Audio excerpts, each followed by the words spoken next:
So today we're going to be talking about jungle cock and what I think is a suitable alternative. So for some time now I've been using jungle cock on a lot of my flies, particularly my Scottish flies, and I find that it's inconsistent. So you can see from this, the quality of this jungle cock isn't the best. I don't think the fish mind, but it can take a lot more time whenever you're tying flies. So you can see there's a lot of splits and everything else. Having to find a certain fly on this side or a certain feather on this side compared to this side can take a bit of time, and then you also have a lot of wastage too of some of the feathers that you're not using. It's also quite hard to find jungle cock at the moment, and as well as that, there's a lot of stuff coming in from the country overseas that you don't know where it's coming from. It could be coming from wild birds or whatever. So obviously there's the ethics behind it as well. So what I've been looking at is suitable alternatives. I don't like the plasticky alternatives. They're just not for me. I just think there's much movement of them. But what I have been trying here lately is these are goose bats. They're tip dyed or two tones. So basically they're yellow and orange. So a bit similar to the likes of the contrast of colours you get in jungle cock. And I think I'm going to try them. I know it's a confidence thing, but I'm going to try them a bit more this season with this in compared to the jungle cock, and hopefully I'll build a wee bit more confidence because, yeah, it takes so long to tie jungle cock and everything else. I'm looking for an alternative.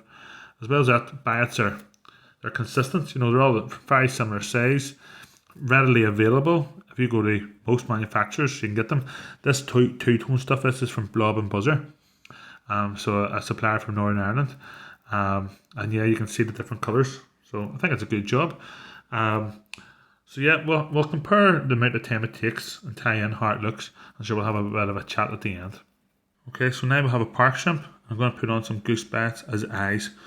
So you could have them longer, you could have them smaller for smaller flies. So this is quite a big fly. So we'll see how it looks anyway. So just going to put them on both sides. Similar size. We can adjust the length as needs be. Okay, and with wax thread, I'm just going to put them on a couple of turns forward, a couple of turns back again on top. We'll have a look. Okay, so I'm happy enough with that there. So what I'm going to do is I'm going to hold the bat and just come in with my scissors and just trim them. It seems to be compressing quite well under the thread as well. Okay, and then with my wax thread I'm just going to continue up to the head area. And then because I'm using a glow bright, I'm actually going to, a glow bright head, I'm going to just whip finish. And I'll come back in with the floss head afterwards. A few turns, and that's your biot as a trigger point. Okay, I'll also just put the UV torch on here just to show you. Okay, so hopefully you can see that on the camera. And then if you compare that to the likes of jungle cock, you can see there's a clear difference in the UV. This is daylight, so obviously it'll show better with a better torch and at night time. It's probably worth also showing, I've moved the bats a little bit just to make them stand out a little bit, more natural to the likes of jungle cock. And hopefully you can see that profile on the camera there, how it shows. So you can see it flickering in the water, it'll probably bounce back. What you could do is you could put it underneath the hackle as well if you wanted, if you were ever concerned that the bat was impacting the hackle. So just for comparison, I've got two jungle cock feathers, quite small, so they're going to make eyes.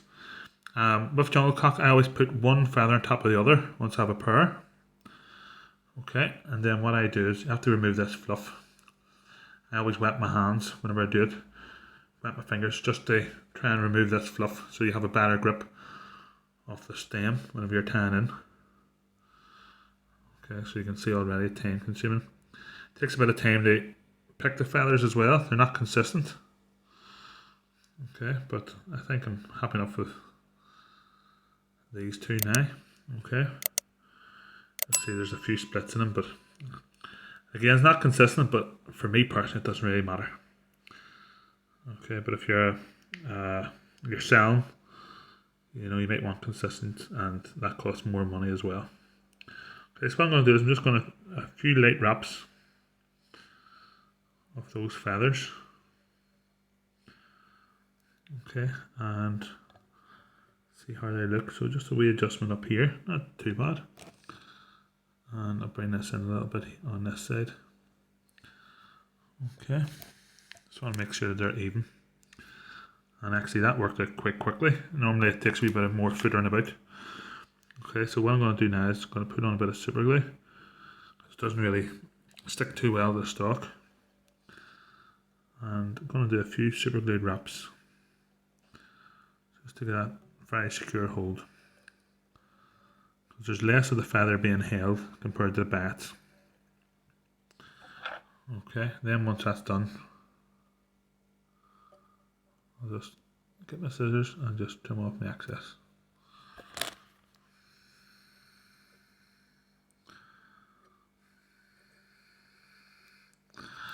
So, while that was quite quick, I find it consistently doing jungle cock can be quite time consuming, which is one of the frustrations and why I'm looking for an alternative. So I'm just going to whip finish this off. We'll have a bit of a chat about both of them. Okay, so there you have it, folks. There's the park shrimp with the biot, the two-tone biot, and also the jungle cock. So obviously the shape's a bit different, but I think it is a good alternative.